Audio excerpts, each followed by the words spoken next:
Hello, my dear learners. I'm back. And this session is going to be super exciting. That doesn't mean the others were not. But anyway, I'm super excited because this is going to talk about level of interpretation. And it boils down to my favorite thing, POE, process of elimination. So what have I got in store for you? Yes, I've got 5 questions. Scintillating questions. And when we are going to read those questions, I'm just going to talk about process of elimination. The level of interpretation that you have, you can just test with this particular session. Okay? So I'm going to give you 20 seconds per question. And you have to come up with the interpretation, the best interpretation from that particular paragraph. They're all going to be short paragraphs. Okay, guys? So fasten your seat belts and we get started. But before that, of course, I'm taking you through the quick round of announcements. CAT Iconic, which is the one-on-one live mentorship program. We have got some ongoing batches with our experts. And of course, Combat, which is the very good VALA exam. Okay, over to the first question now. Take a look at the paragraph. Wordsworth's famous poem, My Heart Leaps Up, written when he was 32, describes the child as father of the man. Haven't we heard this phrase before? Child is the father of man, right? And expresses the hope that the wonder, ye wala wonder, wow, what is that?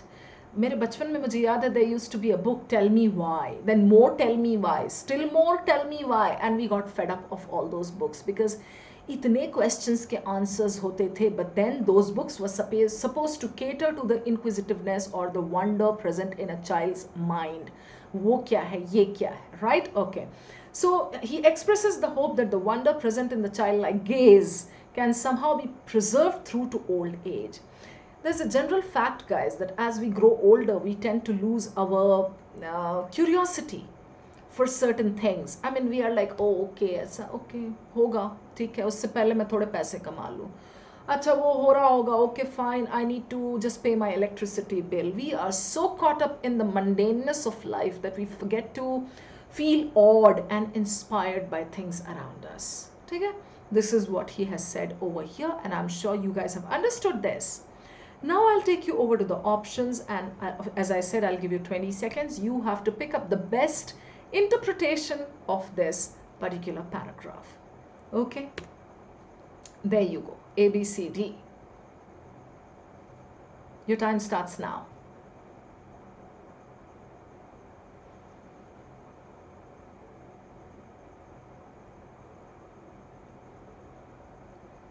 Do your process of elimination. This one cannot be, this one cannot be, this one cannot be. So the one that is left is your answer.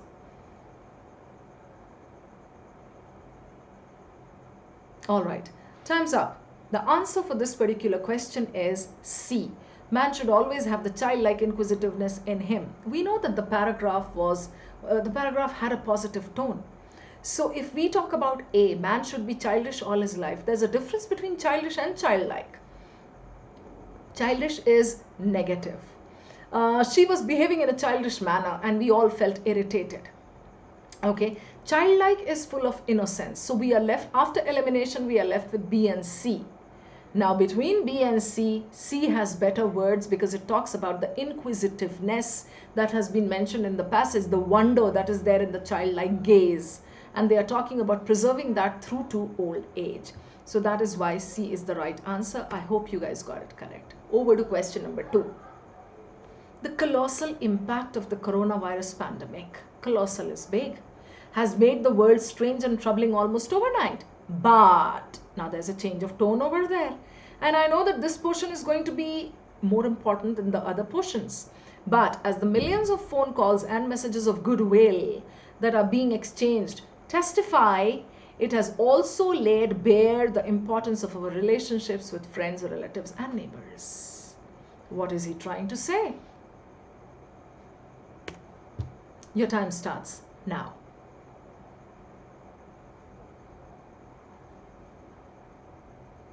Go with elimination. You'll get your answer.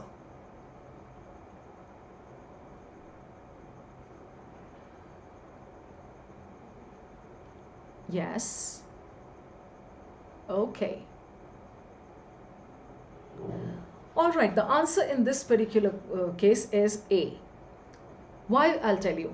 See, option B says the millions of phone calls testify to the fact that that coronavirus is indeed a deadly disease. No, that wasn't the crux.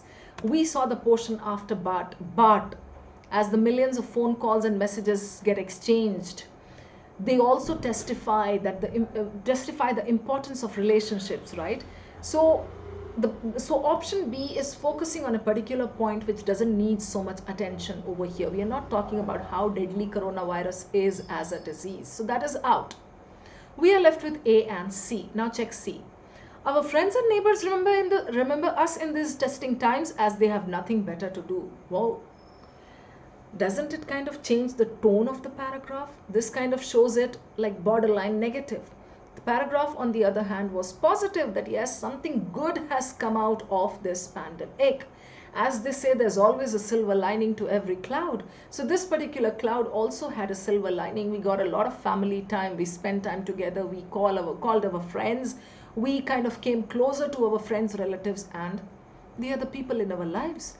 So because C has a slightly negative tone, we will just kind of do away with it, and the answer is A. In times of crisis, we remember to go back to relationships, the things that we generally forget in our busy day-to-day lives. Well done, guys. Those of you who got it, very well done. Those of you who did not get it or missed it by a whisker can probably revise this particular question. Question number 3. Fashion operates on desire. Aha. That reminds me of a particular quote which happens to be my favorite. Fashion is what you buy, style is what you do with it. Okay, somehow I just remembered that that's my favorite quote. Okay, how we dress feeds off cravings to be different as well as part of a tribe. Feeds off cravings means desire is the reason, the cause, and how we dress is the result. Okay, that is the meaning of feeds off. So we want to be different as well as part of a tribe. We don't want to stick out like a sore thumb, definitely. To be on vogue, but ahead of the pack. So we want to look fashionable. We want to look kind of, oh, okay, I also know the latest fashion. But at the same time, I want to be ahead of the group, of the pack. I want to have that distinctive trait. Your time starts now. As I said, go with process of elimination.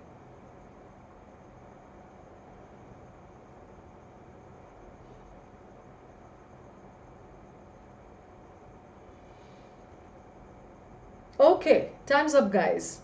The answer for this particular question is B. Let's check the process of elimination for this one. If we see option A, we follow certain fashion because we want to prove ourselves superior to others. No. That gives you a negative tone. The tone of our paragraph was neutral. It was neither negative nor positive. He just said that we have this desire to look good. We have this desire to look fashionable, trendy, right? So if we take A, it comes on negative. So that's why A is out. Superior to others, no way. Now we are left with B and C. Let's check C. Fashion makes us develop a desire. Wow. Fashion makes us develop a desire. Do you see what is wrong over there, guys? That is what we call wrong cause and effect.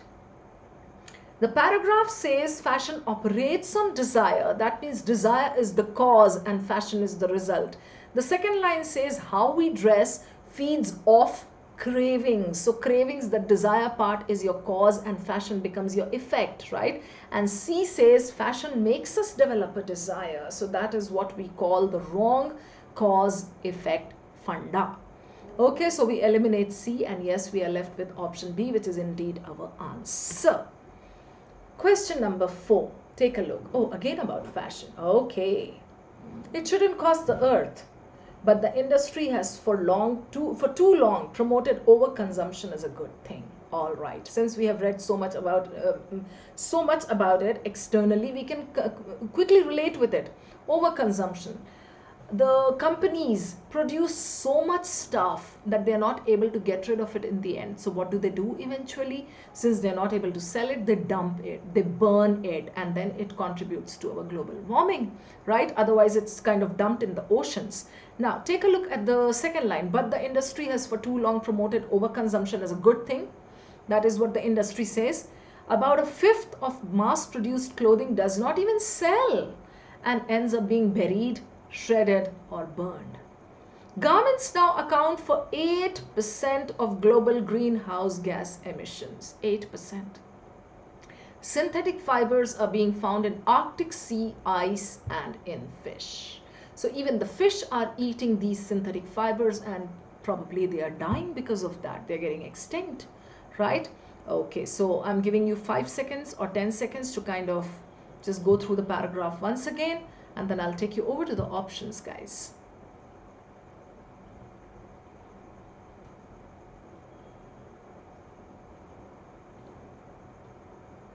Right? Over to the options. Which of the following can be inferred, or which of the following is the meaning of that particular paragraph?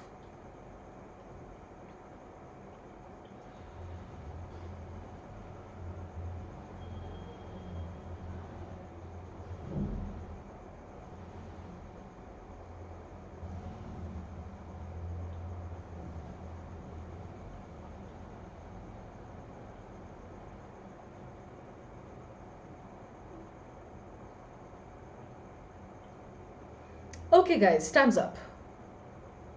So let's check the process of elimination for this. I would like to start with option B. Wasteful fashion leads to wasteful emissions and harm to marine life. Wow, sounds good. As is supported by the fact that fibers are found in all the seas around the globe. The moment I read all, it rings a bell. Is it extreme? Probably. Is it like, is all given over there, or is it an extreme word? I'm going to go back and check.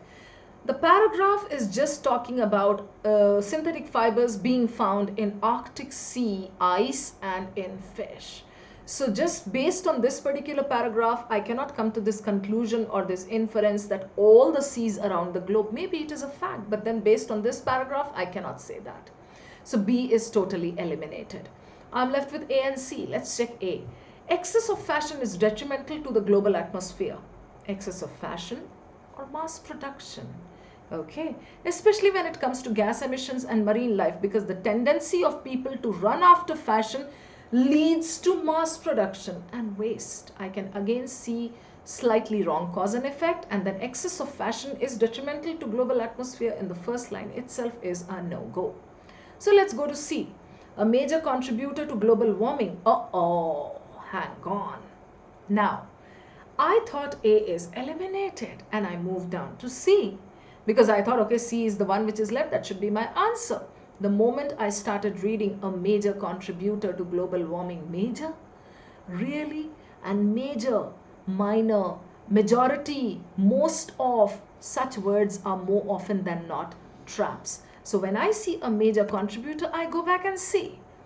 Garments now account for 8% of global greenhouse gas emissions. Do we call this major? I don't think so. Now I realize C is the one which needs to be eliminated because of a word which is not right. That's why I'm left with A. Excess of fashion is detrimental to the global atmosphere, right? And the second part is trying to show that, okay, excess of fashion, when people do a lot of fashion, the demand goes up. When the demand goes up, the supply becomes excessive, and then when there is mass production, they're not able to get rid of it. So between the three options, A is the best one. That is why the answer is A. All right, guys, and over to the last one for this particular session. Question number 5. Seen like this, science advances as much through what thinkers get right as what they get wrong. I have read so much about this particular topic that I can easily relate. What they are trying to say is that when we talk about science, it doesn't just depend on the experiments that we do right. It also depends on experiments that we do wrong. Why? Because we learn from our mistakes. So even if scientists have come up with some wrong experiments, they have given some wrong information let that be registered.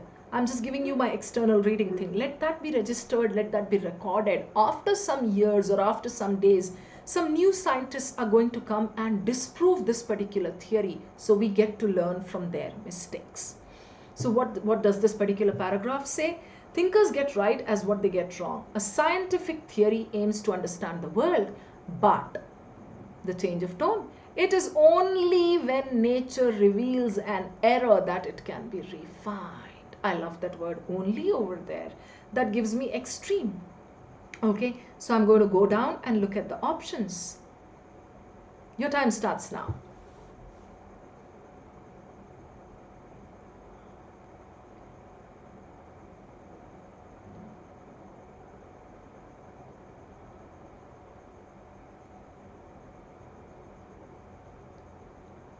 All right, guys, your time's up. Let's go down to the process of elimination. First, I pick C. A scientific theory is based only on errors. Wow, no, he did not say that. He says a scientific theory aims to understand the world, but then we learn from our errors. So C is wrong, right? Okay. Option B, science says that nature is prone to making errors. Wow, science is trying to point a finger at nature. Nature is going to get back at science very soon. All right, so that is totally weird. B is out. We are left with A and D. Now check D first. Scientists should learn from errors and nature's secrets. Oh, nature's secrets. What? Whisper, whisper. So the first part is correct, learn from errors, that's fine, but the second part is absolutely weird. Nature's secrets का कुछ है ही नहीं वहाँ पर, right? वहाँ पे बोला है it is only when nature reveals an error. That is why we are left with A. Science improves a lot when it makes mistakes and rebuilds on them. Why? Because we learn from our mistakes, we learn from wrong experiments, wrong results and data. That brings me to the end of this particular session, guys, and I think it was quite interesting because you learned a little bit of process of elimination. In RC passages, this is what works wonders. Your ability to eliminate safely. This is not the answer, this is not the answer, this is not the answer. So the one that I'm left with, safely should be the answer. Thank you so much, guys. Please join Unacademy if you haven't done it yet, and please take my referral code Shabana Live, SHABANALIVE. I look forward to seeing you in my classroom. Thank you.